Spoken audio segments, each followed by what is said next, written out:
Olunaku lw'eggulo Sipiika wa Palamenti Rebecca Kadaga yalagidde ababaka batandika okwebuuza ku balonzi baabwe ku bbago ly'omubaka wa Uganda West Rafael Magezi eriruubirirwa okujja Ekkomo ku myaka gy'omukulembeze w'eggwanga.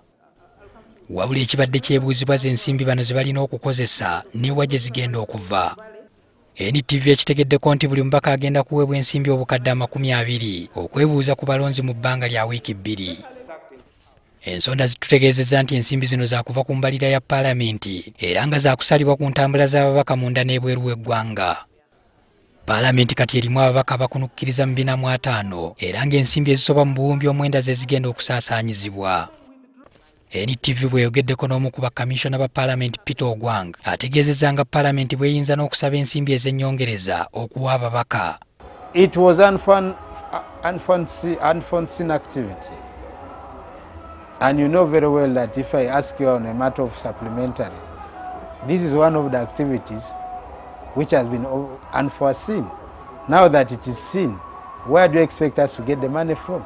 It will come as a supplementary. Within the Public Finance Management Act, it falls within.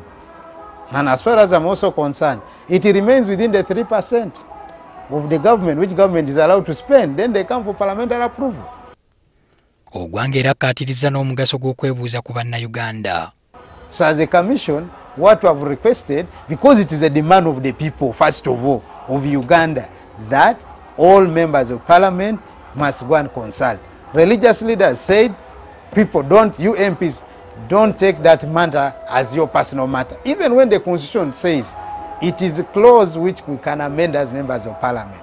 But for us, as a commission, that's why we must thank the president, we must thank the right honorable speaker of parliament. Wabula tekinnategeerekeka gy'ababaka lwe bagenda okufuna ensimbi zino.